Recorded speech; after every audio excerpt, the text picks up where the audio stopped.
ચોમાસાના વિલંબની વચ્ચે 7 દિવસ વરસાદની આગાહી છે. ગુજરાતમાં ચોમાસું જૂનના અંતમાં આવી શકે તેવી સંભાવના છે, જે દરમિયાન ગુજરાતમાં છૂટોછવાયો વરસાદ પડતો રહેશે. હવામાન વિભાગે આગાહી કરી છે કે વરસાદનું જોર ઘટશે, પણ આગામી 7 દિવસ ગુજરાતમાં છૂટોછવાયો વરસાદ વરસી શકે. સૌરાષ્ટ્ર, ઉત્તર ગુજરાત, પૂર્વ અને દક્ષિણ ગુજરાતમાં હળવાથી મધ્યમ વરસાદ વરસી શકે. પવનની ગતિ 30 થી 40 કિલોમીટરની રહી શકે. સાથે જ માછીમારોને 1 જૂન સુધી દરિયો ન ખેડવા સૂચના આપી છે.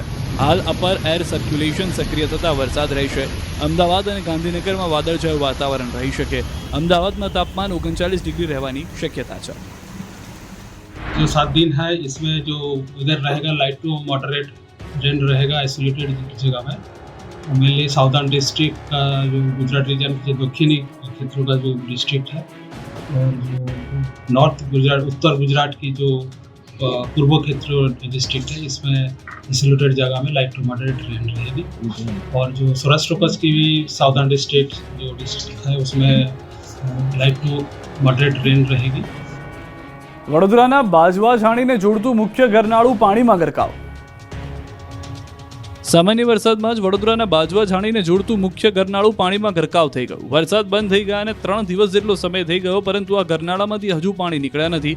બાજવા છાણીને જોડતા મુખ્ય ગરનાળામાં 2-3 ફૂટ સુધીના પાણી ભરાઈ જતા લોકો તો શું, વાહન ચાલકો પરેશાન થયા.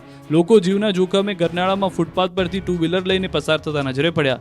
ગરનાળામાં પાણી ભરાવાને કારણે અનેક વાહનો બંધ થયા, તો મોટા વાહનો પણ માંડ નીકળતા જોવા મળ્યા. આ સમસ્યા આજકાલની નથી, વર્ષોથી આ સમસ્યાના લોકો સામનો કરી રહ્યા છે. કોર્પોરેશનમાં વિસ્તાર સમાવિષ્ટ થયા બાદ આનો કોઈ ઉકેલ નથી. ગરનાળામાંથી પાણી નિકાલની કોઈ જ સુવિધા કોર્પોરેશને ઊભી કરી નથી, જેથી ગરનાળામાં પાણી ભરાવાના કારણે વાહન ચાલકોને 10 કિલોમીટરનો લાંબો ફેરો ફરવો પડે છે. ભાવનગરના ઘોઘામાં ફરી વળ્યા દરિયાના પાણી.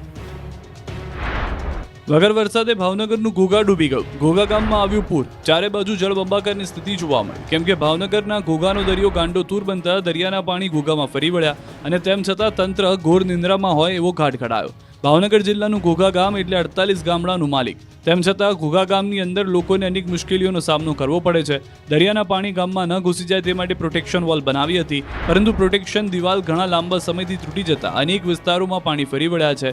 1100 મીટર લાંબી દરિયાઈ દિવાલ, જેમાં 141 મીટર દિવાલનો કબજો ગુજરાત મેરીટાઈમ બોર્ડ ધરાવે છે. 446 મીટરનો ચાર્જ જિલ્લા પંચાયત ભાવનગર હસ્તક છે અને 403 મીટરનો ચાર્જ અલંગ મરીન પાસે છે. જો આ દરિયાઈ સુરક્ષાની દિવાલ બનાવવા ત્રણેય વિભાગ એકસાથે સંમત થાય તો આ દરિયાઈ સુરક્ષા દિવાલનું કામ થઈ શકે અને ઘોઘા ગામની અંદર અવારનવાર લોકોના ઘરો સુધી જે પાણી ઘૂસી જાય છે તેમાંથી લોકોને છુટકારો મળી શકે. ગુજરાતીઓ સાચવજો, ફરી ઘાતક બનીને ગુજરાતના 17 જિલ્લામાં પ્રસર્યો વાયરસ. ગુજરાતમાં કોરોનાએ હાહાકાર મચાવી દીધો છે. માત્ર 2-3 શહેરમાં જ દેખાયેલો વાયરસ ગુજરાતના 15 જિલ્લાથી વધુ જિલ્લામાં પ્રસરી ગયો છે. રાજ્યમાં કોરોનાના કેસ સતત વધી રહ્યા છે. ફક્ત એક જ દિવસમાં 33 નવા એક્ટિવ કેસ ઉમેરાયા છે. હાલ રાજ્યભરમાં કોરોનાના 223 એક્ટિવ કેસ છે, જે અગાઉના કેસોથી વધીને ડબલ સેન્ચુરીને પાર કરી ગયા છે. અગાઉ 190 કેસ હતા, જે અત્યારે 223 પર પહોંચ્યા છે. આ સક્રિય કેસમાંથી મોટાભાગના દર્દીઓ ઓમિક્રોનના સબ વેરિયન્ટ LF7.9 અને XFG ના હોવાનું જીનોમ સિક્વન્સિંગમાં ખુલ્યું છે. ત્યારે કયા જિલ્લામાં કેટલા કેસ છે તેના પર નજર કરીએ તો સૌથી વધુ અમદાવાદમાં 145 કેસ, જ્યારે રાજકોટ 23 કેસ સાથે બીજા ક્રમે છે. જામનગર શહેરમાં 11, સુરત શહેરમાં 9, ભાવનગર શહેરમાં 7, કચ્છ અને મહેસાણામાં 6 કેસ છે. ગાંધીનગર શહેરમાં 5, બનાસકાંઠા, ભાવનગર, ખેડામાં 2, જ્યારે જૂનાગઢ શહેર, પાટણ, સાબરકાંઠા, વલસાડમાં 1 કેસ નોંધાયા છે. વળી અમદાવાદના સિવિલ હોસ્પિટલમાં 8 માસની બાળકી સહિત 3 દર્દી દાખલ છે. તબીબોએ બાળકો, વૃદ્ધો અને સગર્ભાઓને ભીડભાડવાળી જગ્યાએ ન જવા સૂચના આપી છે. સાથે જ લોકોને માસ્ક પહેરવા પણ આગ્રહ કર્યો છે. એ લોકોના કોઈ ઓવરક્રાઉડિંગ પ્લેસમાં મેન્ડેટરી જવું પડે તો એ લોકોના માસ્ક પહેરવું જોઈએ. બીજું, જેને કોઈ પણ જાતનો વાયરલ ઇન્ફેક્શન, શરદી, કફ, ઉધરસ હોય એ ઘરથી બહાર નીકળે અને કોઈ ક્રાઉડિંગ પ્લેસમાં, બજારમાં કે ઓફિસમાં જાય તો એમને ઇટ ઇઝ બેટર કે માસ્ક પહેરવું જોઈએ. જામખંભાળિયામાં રખડતા ઢોરે યુવક યુવતીને લીધા અડફેટે. પૂરપાટ દોડતા આવતા બાઇકની વચ્ચે અચાનક જ આવ્યું પશુ અને યુવક યુવતી ધડામ દઈને પટકાયાની છે. રખડતા પશુના આતંકની ઘટના જામખંભાળિયાની છે, જ્યાં એક યુવક અને યુવતીને ધોળા દિવસે યમદૂત સાથે ભેટો થઈ ગયો. આ બંને યુવક યુવતી બાઇક પર જામખંભાળિયાના રેલવે સ્ટેશન પર રોડ પર જતા હતા. ત્યારે જ રોડની સાઈડમાં ઊભેલું પશુ ભટકાય છે અને રોડ તરફ દોડે છે અને બાઇક લઈને જતા યુવક યુવતી સાથે ટકરાય છે, જેથી યુવક યુવતી રોડ પર પટકાયા. પશુની ટક્કર એટલી જોરદાર હતી કે પહેલા તો બંનેને તમ્મર ચડી ગઈ, ઊભા પણ માંડ થયા. પછી કેટલાક લોકો આવ્યા અને બાઇકને ઊભી કરી મદદ કરી હતી. જોકે સદનસીબે બંનેને સામાન્ય ઈજા જ પહોંચી, પરંતુ તંત્રની નહિવત કામગીરીથી રોષ ફેલાયો છે. આ તરફ કચ્છમાં પણ થોડા દિવસ પહેલા રસ્તે ઉભેલા રાહદારીને આંખલાએ ટક્કર મારી હતી. કચ્છના રાપરમાં રખડતા ઢોરે બજારમાં ઉભેલા વ્યક્તિને ઉછાળ્યો હતો. દોડતા આંખલાએ શિંગડા ભરાવી આધેડને ઉછાળ્યા હતા. વડોદરામાં ગરમીથી નહીં પણ ગરમા ગરમ ભ્રષ્ટાચારથી પીગળ્યો રોડ. વડોદરાનો રોડ ગરમીથી નહીં પરંતુ ગરમા ગરમ ભ્રષ્ટાચારથી પીગળી ગયો. કોર્પોરેશનનો વધુ એક બેદરકારીનો કિસ્સો પગતળે આવ્યો. હાલ વરસાદી સિઝન છે, 35 ડિગ્રીથી ઉપરથી તાપમાનનો પારો પહોંચતા પણ નથી. આમ છતાં વડોદરાના સત્તાધીશો, અધિકારીઓ અને રોડ બનાવતા કોન્ટ્રાક્ટરોની મિલીભગતથી વડોદરાના રોડ પર ચોકલેટની માફક પીગળતા હોય એવા દ્રશ્યો જોવા મળ્યા. પહેલા સમા વિસ્તારનો રોડ પીગળ્યો, ત્યાં પછી છાણી વિસ્તારનો રોડ પીગળી ગયો. નિઝામપુરા તરફ જવાના રોડ પર ડામર પીગળી જતા અહીંથી અવરજવર કરતા વાહન ચાલકોને ભારે હાલાકીનો સામનો કરવો પડી રહ્યો છે. આટલું જ નહીં, અહીંથી પસાર થતા રાહદારીઓના ચપ્પલ ડામરમાં ચોંટી ગયા હોવાના બનાવ પણ બન્યા છે. પ્રવાહીની જેમ ડામર પ્રસરતા વાહન ચાલકો સ્લીપ થવાનો ભય સતાવતા હોય તેવું જણાવ્યું. નગરો તંત્ર એટલી હદે બેદરકાર છે કે આ અંગે અગાઉ મ્યુનિસિપલ કમિશનર ટકોર પણ કરી ચૂક્યા છે, છતાં તંત્ર સુધરવાનું નામ નથી લેતું. બીજી તરફ કોન્ટ્રાક્ટરે પોતાનું પાપ છુપાવવા માટે રોડ પર માટી નાખી દીધી, જેથી રોડ પર માટી ઉડાડવા લાગતા અકસ્માતનો ભય સતાવી રહ્યો છે. તંત્રની બેદરકારી સામે સ્થાનિકો અને વાહન ચાલકોમાં રોષ ભભૂકી ઉઠ્યો. વધારે પડતી રેતી નાખી દીધી છે અને રોડનું કામ નબળું હોવાનો આક્ષેપ વાહન ચાલકોએ મૂક્યો. એવું નથી કે રોડ પીગળવાની આ પ્રથમ ઘટના છે. અગાઉ સમા વિસ્તારમાં પણ રોડ પરનો ડામર પીગળી ગયો હતો અને એ વખતે ઉનાળાના તાપનું બહાનું બતાવ્યું હતું, પરંતુ હાલ તો એટલી ગરમી પણ નથી, છતાં રોડ પીગળી જતા નબળી કામગીરી હોવાનું સ્થાનિકો કહી રહ્યા છે. પરંતુ સવાલ એ છે કે શું આ રોડ બનાવનારા કોન્ટ્રાક્ટર સામે કાર્યવાહી થશે? આ તરફ વીજ ધાંધિયાથી વડોદરાના ધારાસભ્ય MGVCLના કર્મચારીને ઉપાડ્યા. અસહ્ય બફારા, ઉકળાટ વચ્ચે વીજ કર્મચારીઓની મનમાની અને વારંવાર વીજ કાપથી ભર બપોરે લોકોને હેરાન થવાનો વારો આવ્યો. દ્રશ્યો અને શહેર અલગ છે પણ સમસ્યા એક જ છે. વીજ કર્મચારીઓની મનમાની અને બેદરકારીના કારણે લોકોને ગરમીમાં શેકાવું પડી રહ્યું છે. આ સમસ્યાના સમાધાન માટે નેતાઓએ મેદાનમાં ઉતરવું પડ્યું અને અધિકારીઓને આડે હાથ લીધા. રાજકોટની જેમ જ વડોદરામાં પણ વીજ કર્મચારીઓની દાદાગીરી વધી હતી. કાળઝાળ ગરમી, ભારે ઉકળાટ અને ગરમીના તાંડવથી અહીંના લોકો ત્રાહિમામ પોકારી ઉઠ્યા છે અને બીજી બાજુ તડકામાં ઘરમાં વીજળી ન હોવાથી લોકો રીતસરના અકળાયા છે. આ અંગેની અનેકવાર ફરિયાદ કરવા છતાં MGVCLના અધિકારીઓના પેટનું પાણી પણ હલતું નથી. લોકોના ફોન પણ ઉપાડતા ન હતા. બસ આ વાતની જાણ જ્યારે ધારાસભ્ય ધર્મેન્દ્રસિંહ વાઘેલાને થઈ, તેમણે તાત્કાલિક MGVCLના અધિકારીઓને ખખડાવ્યા અને સમસ્યાના નિવારણ માટે હાકલ કરી. ધારાસભ્ય ધર્મેન્દ્રસિંહ વાઘેલાએ લોક સમસ્યા નિવારણ મિટિંગનું આયોજન કર્યું, જેમાં તેમણે લોકોની સમસ્યાઓ સાંભળી. 100માંથી 80 ફરિયાદ MGVCL ખટંબા અને વાઘડિયાને લગતી મળતી આવી હતી. વારંવાર વીજ પુરવઠો ખોરવાવો અને ખેતી વિષયક વીજ પુરવઠાના ધાંધિયા હોવાનું જાણવા મળ્યું. પ્રજાની ફરિયાદ બાદ MGVCLના અધિકારીઓ પર ધર્મેન્દ્રસિંહ ઘરે ગયા અને સમસ્યાના નિવારણ માટે આદેશ કર્યો. પહેલી વાત તમને વોર્નિંગ આપું, મને એવી ફરિયાદ મળશે કે તમે ઓછો જવાબ આપો છો. તમે સરકારી અધિકારી છો, સરકાર તમને પૈસા ચૂકવે છે કામ કરવા. તમે મફત કઈ સેવા નથી આપતા. સેવા આપવા માટેનો તમને સરકાર પૈસા આપે છે અને પછી તમે જવાબ જો કસ્ટમરોને ગમે તેવા આપો એ થોડું ચાલે. તમારી પાસે જો ફરીથી એવી ફરિયાદ આવી કે તમે ગમે તેવું વર્તન કર્યું છે, તો કાગળ ઉપર લઈ અને પછી એક્શન લઈ. તમારા બાપુજીની પેઢી જે કઈ રાજકોટ PGVCL કર્મચારીઓને ખખડાવી નાખ્યા સ્ટેન્ડિંગ કમિટીના ચેરમેને. આપણે એટલે તમે સમજો ને, પ્રજાને શું કારણે હેરાન કરો છો? આપણે આજે સવારે કામ કરવાનું છે. આ કે ના પાડો, આની સામે બોલો. ભૂલ સ્વીકારો છો રાજકોટથી તમે? આ કે ના પાડો, તમે હજી હમણાં બોલ્યા કે અમારી ભૂલ છે. ભૂલ સ્વીકારો છો તમે ભાઈ? તમારા ઘરના કનેક્શન કાપી નાખીશો હું. રાત્રે તમને ભૂખ લાગે તમે ખાટું ગોતવા જાવ છો બધા? આખા દિવસ દરમિયાન શું કરો તમે લોકો? બાપુજીની પેઢીએ તમે કર્મચારી છો ગુજરાત સરકારના. રાજકોટના વોર્ડ નંબર 2માં 4 દિવસ દરરોજ આખી રાત લાઇટ જાય છે અને PGVCL જવાબ ન આપતા અંતે કંટાળેલા RMCના સ્ટેન્ડિંગ કમિટીના ચેરમેન જયમીન ઠાકરે કંઈક આ રીતે PGVCLના કર્મચારીઓને ખખડાવી નાખ્યા. જ્યારે રાત્રે વોર્ડ નંબર 2ના કોર્પોરેટર જયમીન ઠાકર PGVCL કચેરીએ લાઇટની ફરિયાદ લઈને પહોંચતા PGVCL તંત્રનો કડવો અનુભવ થયો. જયમીન ઠાકરે સ્થાનિકોને સાથે રાખીને PGVCLની પ્રદ્યુમન નગર જામટાવર કચેરીએ જનતા રેડ પાડી હતી. આ દરમિયાન અધિકારીઓનો ઉધરો લીધો હતો અને તેમના ઉદ્ધતાઈભર્યા વર્તન સામે પણ રોષ વ્યક્ત કર્યો હતો. તો હવે રાત્રિના લાઇટ ન જવી જોઈએ તેવી લેખિતમાં બાંહેધરી પણ લીધી હતી. સાથે અધિક્ષક એન્જિનિયર સહિતના કર્મચારીઓના પણ ઉધરો લીધો હતો. ત્યાં સુધી કહી દીધું હતું કે હવે લાઇટ જશે તો તમારા ઘરનું વીજ કનેક્શન હું કાપી નાખીશ. તમારા બાપુજીની પેઢી નથી, તમારે FIR કરવી હોય તો છૂટ છે. તમારે FIR કરવી તો છૂટ છે. હવે સમજો હું તમારા બધાના મનમાં તાળ અમારી દી PGVCL ને રાજકોટમાં રજાને એલાન કરવાના આવી રીતે રાતે એલાન કરો છો. બોલો, ખુલાસો કરો, મને ખુલાસો આપો, મારે ખુલાસો જોઈએ તમારો. આટલા ખખડાવે છતાં વીજ કર્મચારીઓ આ મુદ્દાને ગંભીરતાથી લેવાના બદલે હસી રહ્યા હતા. જ્યારે જયમીન ઠાકરનો પિત્તો ગયો અને મીડિયા સમક્ષ જ કર્મચારીને જોરદાર ઉધરો લીધો. સાંભળો.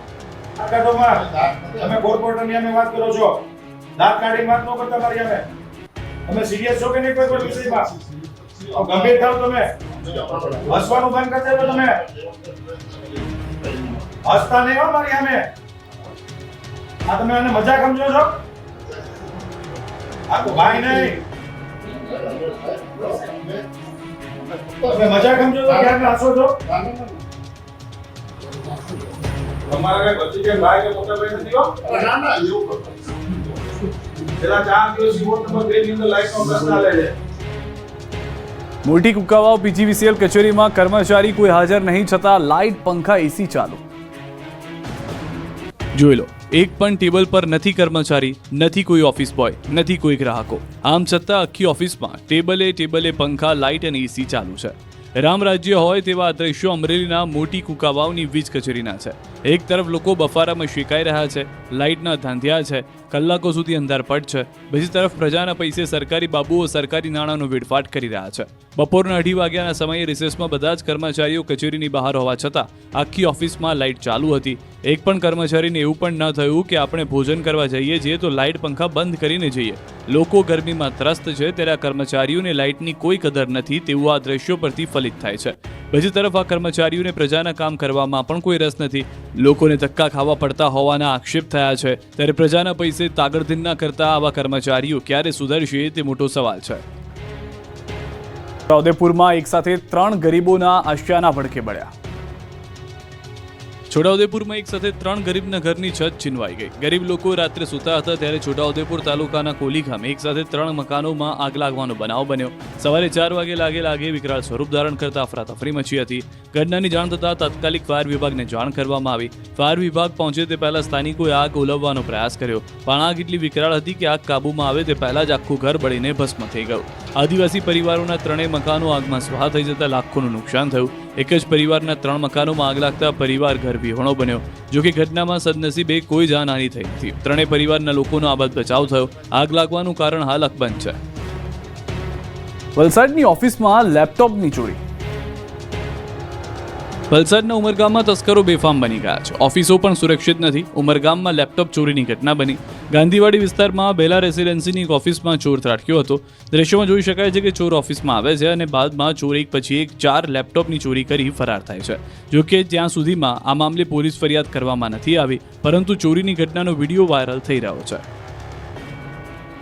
વલસાડના પારડીમાં લાખોની ચોરી કરનાર આરોપીને પોલીસે પકડી પાડ્યો છે. જાણીતી કંપનીમાં લાખો રૂપિયાની ચોરીનો બનાવ બન્યો હતો. અંદાજે 6.36 લાખ રૂપિયાની કિંમતના પ્રોફેશનલ QR કોડ એમ્બેડ ટોકન્સની ચોરી થઈ હતી. પોલીસને જાણ થતાં ગણતરીના કલાકોમાં ચોરીનો ભેદ ઉકેલાયો હતો. કંપનીમાં નોકરીએ લાગેલા શાળા બનેવી પ્રથમ દિવસે જ હાથ ફેરો કરી ફરાર થઈ ગયા હતા.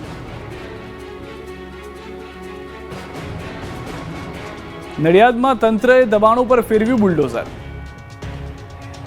નડિયાદ મહાનગરપાલિકા દ્વારા ચોમાસા પૂર્વે પ્રી મોન્સૂન કામગીરીનો આરંભ કરવામાં આવ્યો છે. ખાસ કરીને શહેરના ખાળ વિસ્તારમાં પાણીના નિકાલમાં અવરોધ ઊભો કરતી દબાણોની સામે કાર્યવાહી હાથ ધરવામાં આવી. મનપાએ દબાણો દૂર કરવા માટે ઝૂંપડપટ્ટી વિસ્તારોમાં રહેલા લોકોને પૂર્વ સૂચના આપી નોટિસ પાઠવી તથા મકાન ખાલી કરવા પૂરતો સમય પણ આપ્યો. જે બાદ તંત્ર JCB સાથે પહોંચી ગયું. ચોમાસા દરમિયાન વરસાદી પાણી ન ભરાય તે માટે નડતરરૂપ દબાણો પર બુલડોઝર ફેરવી દેવાયું. ગત વર્ષે નડિયાદના અનેક વિસ્તારમાં ભારે વરસાદને કારણે પાણી ભરાવાની સમસ્યા સર્જાઈ હતી, જેના પગલે નાગરિકો ભારે હાલાકીમાં મુકાયા. ખાસ કરીને કાંસ વિસ્તારમાં દબાણોના કારણે વરસાદી પાણીનો યોગ્ય નિકાલ ન થવાથી સમસ્યા વધુ ગંભીર બની હતી. એ જ અનુભવના આધારે મનપાએ સમય કરતાં વહેલું આયોજન કરી કાંસ સાફ કરી અને દબાણ હટાવવાની કામગીરી શરૂ કરી. આ કામગીરી 30 જૂન સુધી સતત ચાલુ રહેશે. જામનગરથી સમાચાર. દબાણને લઈને સ્થાનિકોનું હલ્લાબોલ. બચુનગર વિસ્તારના રહીશોનો વિરોધ. વિપક્ષી કોર્પોરેટરો સાથે કમિશનરને કરાઈ રજૂઆત. ડિમોલિશન પહેલા સ્થાનિકો પહોંચ્યા કોર્પોરેશન. લોકોને આશરો આપવા ઉગ્ર માંગ કરાઈ. રજૂઆત દરમિયાન મહિલા કમ્પાઉન્ડમાં ઢળી પડ્યા. કમિશનરે સાંજ સુધીમાં જવાબ આપવામાં આપી છે બાંહેધરી. દાહોદના લવારિયા ગામે 71 કરોડનો રોડ માત્ર કાગળ પર જ બન્યો. તમે ક્યારે એ સાંભળ્યું છે કે રસ્તાના કામો થઈ ગયા હોય અને નજરે જોવા જઈએ તો ગાયબ થઈ જાય? જી હા, આવું થયું છે દાહોદના લવારિયા ગામના મનરેગા કૌભાંડમાં. 79 પૈકીના 21 કામો કાગળ પર પૂર્ણ બતાવી બિલ પાસ થઈ ગયા, પરંતુ એ કામો તો થયા જ નથી, અને જો થયા છે તે પણ અધૂરા છે. હવે ઝટકો તો ત્યારે લાગ્યો કે તેમાં પણ મંત્રીના પુત્રની સંડોવણી સામે આવી. તમે જે આ ટીવી પર દ્રશ્યો જોઈ રહ્યા છો તે કામ મનરેગા હેઠળ ફાળવવામાં આવ્યા, અને તેનું કેટલુંક કામ પૂર્ણ પણ થઈ ગયું અને કેટલુંક કામ અધૂરું રહી ગયું. હવે સ્થાનિક લોકો તો દાવો પણ કરી રહ્યા છે કે કેટલુંક કામ તો માત્ર કાગળ પર જ દર્શાવવામાં આવ્યું છે. કામની શરૂઆત પણ નથી કરવામાં આવી અને તે કામ મંજૂર થઈ ગયું અને એજન્સીઓના હાથમાં પૈસા પણ આવી ગયા. મનરેગા યોજના અંતર્ગત 71 કરોડથી વધુના કામોમાં ગેરરીતિ મામલે પોલીસ ફરિયાદ નોંધાઈ, જેમાં કુલ 35 એજન્સીના નામ પોલીસ ફરિયાદમાં લખાયા. તે પૈકી ગુજરાત સરકારના કૃષિ અને પંચાયત વિભાગના મંત્રી બચુ ખાબડના 2 પુત્રો બળવંત ખાબડ અને કિરણ ખાબડના નામે આવેલ એજન્સીઓને પણ સમાવેશ છે. બંને મંત્રી પુત્રોએ 30 કરોડ ઉપરાંતનો કૌભાંડ આચર્યા હોવાનું સામે આવ્યું. લવારિયા ગામે મનરેગાને 21 કામોમાં કરોડો રૂપિયાનું કૌભાંડ આચર્યું છે. સ્થાનિકોનો આક્ષેપ છે કે અધિકારીઓને જાણ કરી છે, છતાં કોઈ તપાસ કરવામાં નથી આવી. કડી બેઠક કબજે કરવા ભાજપે લગાવ્યું એડી ચોટીનું જોર. ગુજરાતમાં વિધાનસભાની પેટા ચૂંટણીનું રણસિંગુ ફૂંકાઈ ચૂક્યું છે, ત્યારે કડી ખાતે ભાજપના મધ્યસ્થ ચૂંટણી કાર્યાલયની શરૂઆત પહેલા ખાનગી સમીક્ષા બેઠક યોજાઈ હતી અને ત્યારબાદ કડી વિધાનસભા પેટા ચૂંટણી માટે મધ્યસ્થ કાર્યાલય ખુલ્લું મૂકવામાં આવ્યું હતું. આ બેઠક પ્રભારી સુરેશ પટેલ, પીઢ નેતા નીતિન પટેલ, પ્રભારી મંત્રી જગદીશ વિશ્વકર્મા, આરોગ્ય મંત્રી ઋષિકેશ પટેલ અને મહામંત્રી રજની પટેલ સહિત ભાજપના સંસદ સભ્યો અને ધારાસભ્યોની ઉપસ્થિતિમાં યોજાઈ. પેટા ચૂંટણીના મધ્યસ્થ કાર્યાલયની શરૂઆત સાથે જ ભાજપના દિગ્ગજ નેતાઓએ ભાજપ કાર્યકરોની ઉપસ્થિતિમાં કડી વિધાનસભા ચૂંટણી માટે વિજયનો હુંકાર કર્યો હતો. 2 વિધાનસભા બેઠક પર પેટા ચૂંટણી. કોંગ્રેસ સોમવારે ઉમેદવાર કરશે જાહેર. સોમવારે બપોરે 2 વાગ્યા પહેલા ઉમેદવારના નામ જાહેર કરવામાં આવશે.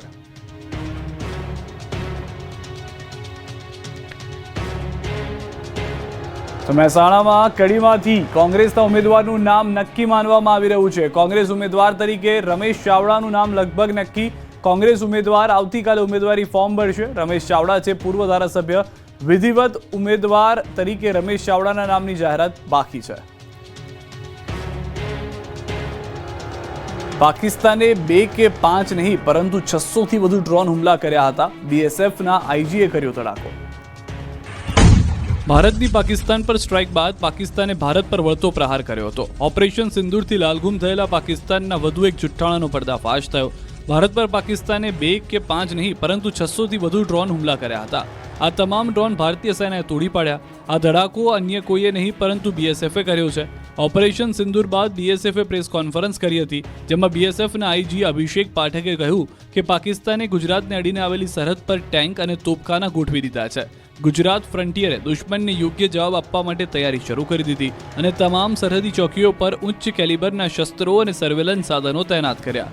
સરહદ પર મહત્તમ સૈનિકો અને અધિકારીઓ તૈનાત કરવામાં આવ્યા. આ પડકારજનક સમયમાં બીએસએફના ડિરેક્ટર જનરલે સૌથી મુશ્કેલ ક્રીક વિસ્તારની મુલાકાત લીધી અને ત્યાં હાજર દળના કર્મચારીઓને માર્ગદર્શન આપ્યું. આ સાથે અન્ય અધિકારીઓ પણ સૈનિકોનું મનોબળ વધારવા માટે સરહદી ચોકીઓની મુલાકાત લેતા રહ્યા. સ્કૂલ વાહન ચાલકો પરમિટ લઈ લેજો. સ્કૂલ ખુલતા જ ડ્રાઈવ શરૂ થશે. ગુજરાતની શાળાઓમાં વેકેશન પૂર્ણ થવાને હવે 10 દિવસ બાકી છે, ત્યારે સ્કૂલ વાહન ચાલકો તમામ ડોક્યુમેન્ટ અને પરમિટ લઈ લેજો, નહીં તો સ્કૂલ ખુલતાની સાથે જ તમારું વાહન આરટીઓ જપ્ત કરી લેશે. શાળા શરૂ થતાની સાથે જ આરટીઓ રાજ્યભરમાં સ્કૂલ વાહન ચાલકો પર તવાઈ બોલાવશે. જેમ સ્કૂલ વાહન ચાલકો પાસે પરમિટ નહીં હોય તેમ વાહનો પકડી લેશે. સ્કૂલ વર્દી લેતા વાહન ચાલકોને દંડ પણ ભરવો પડશે. સ્કૂલ વર્દી માટે ફક્ત ટ્રાન્સપોર્ટ વાહનનો જ ઉપયોગ કરવાનો રહેશે. નોન ટ્રાન્સપોર્ટ વાહનના ઉપયોગ સામે દંડ થશે. સ્કૂલ વર્દીમાં ચાલતા વાહનનો વીમો પીયુસી ફરજિયાત હોવી જોઈએ. ઓટો રિક્ષામાં 6 નાના બાળકો બેસાડી શકાશે. વાનમાં 8 બાળકોની ક્ષમતા નક્કી કરાઈ. ઓપરેશન સિંદૂરમાં સામેલ આર્મી જવાન સુરેન્દ્રનગર વતનમાં પહોંચતા કરાયું સ્વાગત. પહેલગામ આતંકી હુમલા બાદ ભારતીય સેનાએ ઓપરેશન સિંદૂરથી પાકિસ્તાનને જડબાતોડ જવાબ આપ્યો હતો, જેમાં પાકિસ્તાનના આતંકી અડ્ડાઓનો સફાયો કરવામાં આવ્યો. ત્યારે ઓપરેશન સિંદૂરમાં એક ગુજરાતી જવાન પણ સામેલ હતા, જેનું નામ છે ફૌજી ધર્મેન્દ્રસિંહ પરમાર. વતન છે સુરેન્દ્રનગરનું ટીકર. જે 1 મહિનાની રજા પર વતન સુરેન્દ્રનગરમાં આવી પહોંચતા આર્મી જવાનનું સન્માન કરવામાં આવ્યું.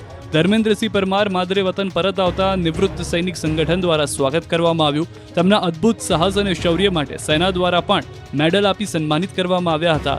ચીફ ઓફ આર્મી સ્ટાફ દ્વારા કોમેન્ડેશન મેડલથી સન્માનિત કરવામાં આવ્યા હતા. ધર્મેન્દ્રસિંહ પરમારે એન્ટીટેક મિસાઇલથી ફાયર કરીને દુશ્મનોના અનેક બંકરોને ઉડાવી પોતાનું અદ્ભુત શૌર્ય અને પરાક્રમ બતાવ્યું હતું. ધર્મેન્દ્રસિંહ પરમારે સુરેન્દ્રનગર સહિત ગુજરાતનું ગૌરવ વધાર્યું છે. વડોદરામાં રફતારના રાક્ષસને પોલીસે પકડી હવા કાઢી માફી મંગાવી. વડોદરા શહેરના ગોત્રી એસઆઈ હોસ્પિટલ રોડ પર દારૂના નશામાં પૂરપાટ આવતા કાર ચાલકે કાર, એક્ટિવા અને રિક્ષાને અડફેટે લીધા હતા. કારના ચાલકે એક્ટિવા, રિક્ષા અને કારને અડફેટે લીધા. આ અકસ્માતમાં એક્ટિવા પર જઈ રહેલા એક યુવક અને રિક્ષા ચાલકને ઈજા પહોંચી. ઘટના બાદ કારમાં બેઠેલા બંને યુવકે ભાગવાનો પ્રયાસ કર્યો, પરંતુ એકઠા થયેલા લોકોએ તેમને પકડી પાડ્યા. બાદમાં રોષે ભરેલા લોકોએ કાર ચાલકને મેથી પાક ચખાડ્યો અને પોલીસને હવાલે કર્યો. કારની તપાસ કરતા અંદરથી 3 બિયરની ટીન મળી. પોલીસે બંને આરોપીને પકડીને બરાબરનો મેથી પાક ચખાડ્યો. રફતારનો જુનૂનનું ભૂત કાઢ્યું હતું. અકસ્માતની ઘટના બાદ ગોત્રી પોલીસે બંને આરોપીઓ સાથે રાખીને ઘટના સ્થળે પહોંચી હતી અને ઘટનાનું રિકન્સ્ટ્રક્શન કર્યું હતું. જ્યારે આરોપી બારોટ વ્રજ અને કુમાવત વિજય અકસ્માત કેવી રીતે થયો તે પોલીસને જણાવ્યું હતું. ત્યારબાદ બંને આરોપીને પોલીસ સ્ટેશન લઈ જવાયા હતા. બંને આરોપીઓ સામે 3 ગુના દાખલ કરવામાં આવ્યા છે. કાર ચાલક સામે લાયસન્સ છે કે નહીં તેની પણ તપાસ શરૂ કરવામાં આવી છે. દ્વારકામાં દરિયા કિનારેથી મળ્યો છે નશાનો કારોબાર. બિનવારસી ચરસનો જથ્થો મળી આવ્યો છે. બિનવારસી ચરસના 10 પેકેટ મળી આવ્યા. ગિજનેશ ગામ પાસે દરિયા કિનારે બિનવારસી ચરસના 10 પેકેટ મળી આવ્યા છે. કલ્યાણપુર પોલીસ દ્વારા કોસ્ટલ પેટ્રોલિંગ દરમિયાન ગુજિનેશ ગામ નજીક દરિયા કિનારે બિનવારસી ચરસના 10 પેકેટ મળી આવ્યા હતા, જેનું કુલ વજન 13 કિલો 239 ગ્રામ અને કુલ કિંમત ₹6,61,000 છે. સમગ્ર મામલે કલ્યાણપુર પોલીસે ઊંડાણપૂર્વક તપાસ હાથ ધરી છે. બાયડમાં જનતા રેડ કરવામાં આવી. સ્મશાન પાસેથી ઝડપાયો વિદેશી દારૂ. કારમાંથી ઝડપાયો વિદેશી દારૂ. દેશી દારૂનો જથ્થો જનતાએ ઝડપી પાડ્યો. બુટલેગરો ખુલ્લેઆમ વિદેશી દારૂનો વેપાર કરતા હતા. બુટલેગરોએ યુવકને માર માર્યો હોવાનો પણ આક્ષેપ.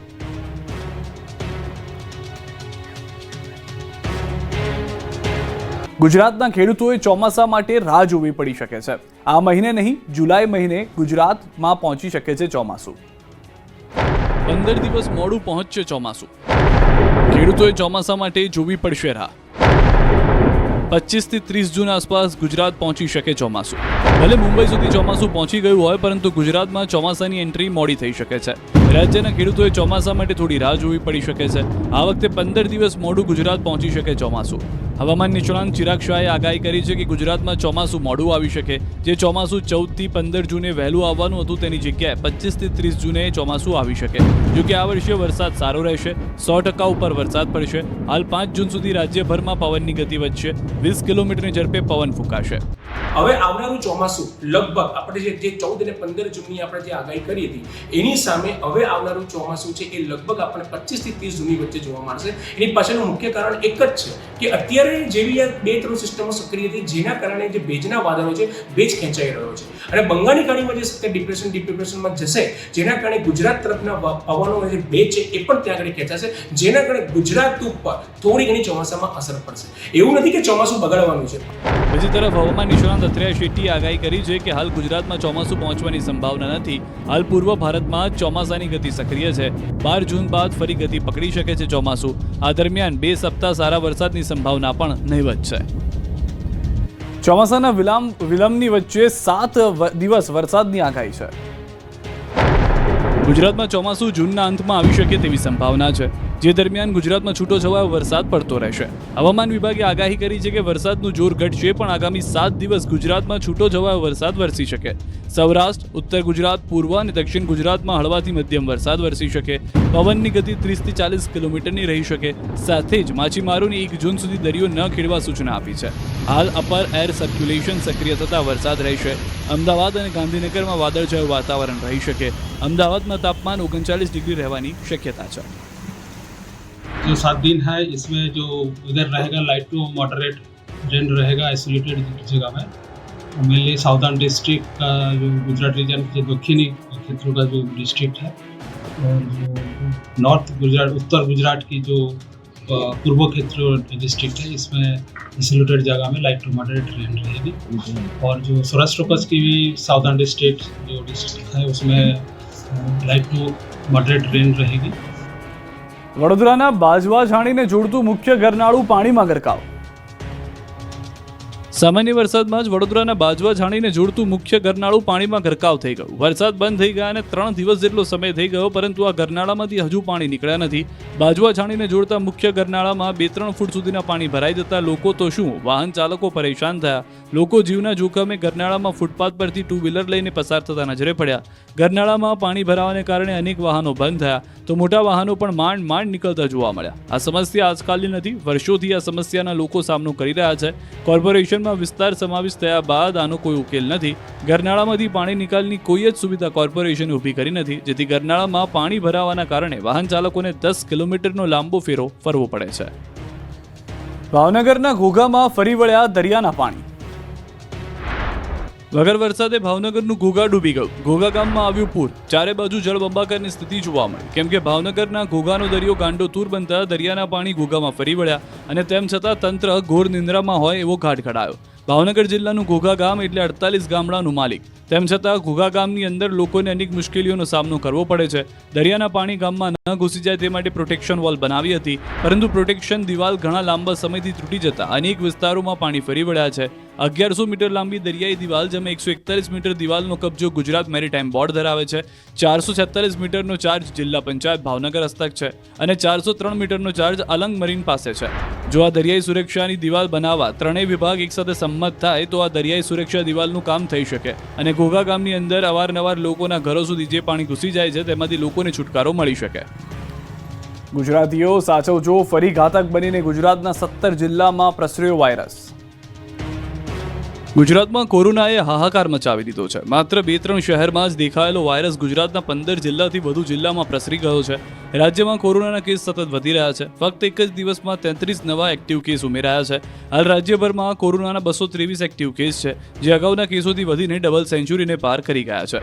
અગાઉ 190 કેસ હતા, જે અત્યારે 223 પર પહોંચ્યા છે. આ સક્રિય કેસમાંથી મોટાભાગના દર્દીઓ ઓમિક્રોનના સબ વેરિયન્ટ LF7.9 અને XFG ના હોવાનું જીનોમ સિક્વન્સિંગમાં ખુલ્યું છે. ત્યારે કયા જિલ્લામાં કેટલા કેસ છે તેના પર નજર કરીએ તો સૌથી વધુ અમદાવાદમાં 145 કેસ, જ્યારે રાજકોટ 23 કેસ સાથે બીજા ક્રમે છે. જામનગર શહેરમાં 11, સુરત શહેરમાં 9, ભાવનગર શહેરમાં 7, કચ્છ અને મહેસાણામાં 6 કેસ છે. ગાંધીનગર શહેરમાં 5, બનાસકાંઠા, ભાવનગર, ખેડામાં 2, જ્યારે જૂનાગઢ શહેર, પાટણ, સાબરકાંઠા, વલસાડમાં 1 કેસ નોંધાયા છે. વળી અમદાવાદના સિવિલ હોસ્પિટલમાં 8 માસની બાળકી સહિત 3 દર્દી દાખલ છે. તબીબોએ બાળકો, વૃદ્ધો અને સગર્ભાઓને ભીડભાડવાળી જગ્યાએ ન જવા સૂચના આપી છે. સાથે જ લોકોને માસ્ક પહેરવા પણ આગ્રહ કર્યો છે. એ લોકોના કોઈ ઓવરક્રાઉડિંગ પ્લેસમાં મેન્ડેટરી જવું પડે તો એ લોકોના માસ્ક પહેરવું જોઈએ. બીજું, જેને કોઈ પણ જાતનો વાયરલ ઇન્ફેક્શન, શરદી, કફ, ઉધરસ હોય એ ઘરથી બહાર નીકળે અને કોઈ ક્રાઉડિંગ પ્લેસમાં, બજારમાં કે ઓફિસમાં જાય તો એમને ઇટ ઇઝ બેટર કે માસ્ક પહેરવું જોઈએ. જામખંભાળિયામાં રખડતા ઢોરે યુવક યુવતીને લીધા અડફેટે. પૂરપાટ દોડતા આવતા બાઇકની વચ્ચે અચાનક જ આવ્યું પશુ અને યુવક યુવતી ધડામ દઈને પટકાયાની છે. રખડતા પશુના આતંકની ઘટના જામખંભાળિયાની છે, જ્યાં એક યુવક અને યુવતીને ધોળા દિવસે યમદૂત સાથે ભેટો થઈ ગયો. આ બંને યુવક યુવતી બાઇક પર જામખંભાળિયાના રેલવે સ્ટેશન પર રોડ પર જતા હતા. ત્યારે જ રોડની સાઈડમાં ઊભેલું પશુ ભટકાય છે અને રોડ તરફ દોડે છે અને બાઇક લઈને જતા યુવક યુવતી સાથે ટકરાય છે, જેથી યુવક યુવતી રોડ પર પટકાયા. પશુની ટક્કર એટલી જોરદાર હતી કે પહેલા તો બંનેને તમ્મલ ચડી ગઈ, ઊભા પણ માંડ થયા. પછી કેટલાક લોકો આવ્યા અને બાઇકને ઊભી કરી મદદ કરી હતી. જોકે સદનસીબે બંનેને સામાન્ય ઈજા જ પહોંચી, પરંતુ તંત્રની નહિવત કામગીરીથી રોષ ફેલાયો છે. આ તરફ કચ્છમાં પણ થોડા દિવસ પહેલા રસ્તે ઉભેલા રાહદારીને આંકલાએ ટક્કર મારી હતી. કચ્છના રાપરમાં રખડતા ઢોરે બજારમાં ઉભેલા વ્યક્તિને ઉછાળ્યો હતો. દોડતા આંકલાએ શિંગડા ભરાવી આધેડને ઉછાળ્યા હતા.